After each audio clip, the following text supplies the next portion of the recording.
પ્રકરણ પહેલું. મરવું અને જીવવું.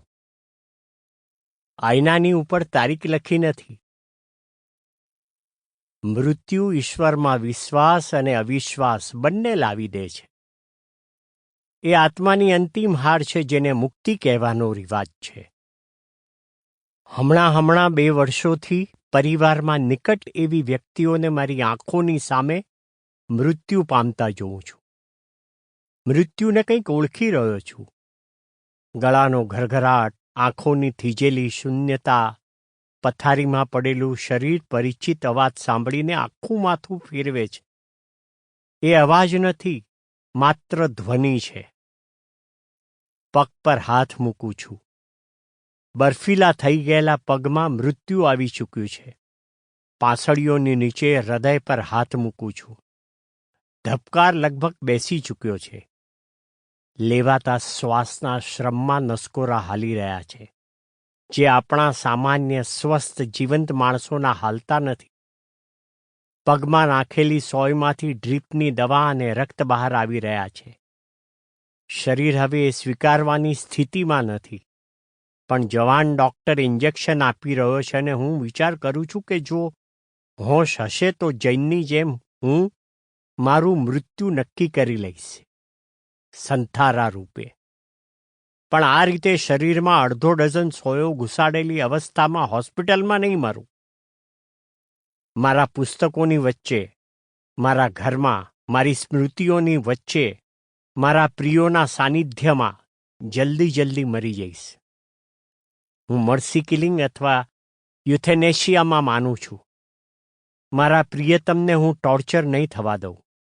અસાધ્ય રોગને અને એ રોગોની અસહ્ય પીડાને હું મારા પૈસાના જોરે નહીં લંબાવું.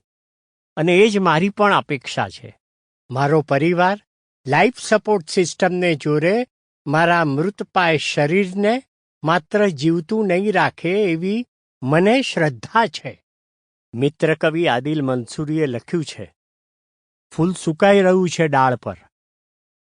ગુલબદન ડાળીને હળવેથી અડો.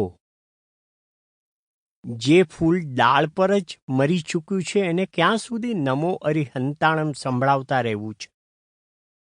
એને હળવેથી તોડીને નદીમાં વહાવી દેવાનું છે. એ જ મર્સી કિલિંગ છે ફૂલોનું. મરી રહેલા માણસનો ચહેરો એ એનો ચહેરો નથી.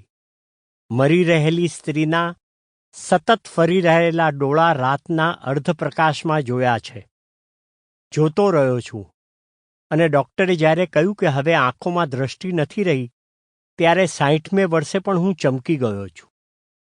જ્યારે સ્મશાનમાં બળી ગયેલી ચિતા પાણીથી ઠારીને સ્મશાનમાં પીળી આંખોવાળા માણસે મને બળેલા હાડકાં અને ન બળી શકેલા હાડકાં ભેગા કરી આપવામાં મદદ કરવા માંડી, ત્યારે મારા દેહમાં માત્ર મારા કાન જ જીવી રહ્યા હતા.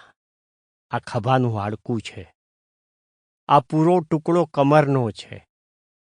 સ્ત્રીની કમર બહુ સખત હોય છે.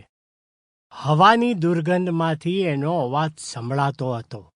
અગ્નિના સંસ્કાર થઈ ગયા પછી આ ઉપલબ્ધિ હતી. એક પોટલી ભરીને બળેલા હાડકાં એ સ્ત્રીના જેની સાથે સુખ, દુઃખ, સંસ્કાર, વ્યવહાર, રાજીવ ગાંધી અને અમિતાભ બચ્ચનની વાતો કરી હતી. રોલ કરેલું પેન્ટ દરિયાના પાણીથી ભીંજાઈ ગયું, કારણ કે પાણીમાં ભળતી હતી અને પધરાવેલા અસ્થિ મારા તરફ પાછા આવી રહ્યા હતા. અને પાછા ફરતા કોલસાના ડાઘવાળા ફૂલો. આયનાની ઉપર તારીખ લખી નથી હોતી. આયનામાં હસતા ચહેરાની કંઈક ઉંમર હોય છે. એ ચહેરામાં બહુ સૂક્ષ્મ રીતે પરિવર્તન આવતું જાય છે. એક રેખા બંધાય છે, એક સિકન ખેંચાય છે. ચામડીની કાળાશ જરાક વધારે ઘેરાય છે. કલમના વાળ જરા ગોરા થતા દેખાય છે. દાંતોની પંક્તિ, આંખોની ચમક, ગાલની ઉપરનું હાડકું કંઈક હલી જાય છે, કંઈક ઝાખું પડી જાય છે, કંઈક ઉપસી આવે છે. કપાળ પરથી ધીરે ઝડતા વાળને લીધે Sample complete. Ready to continue?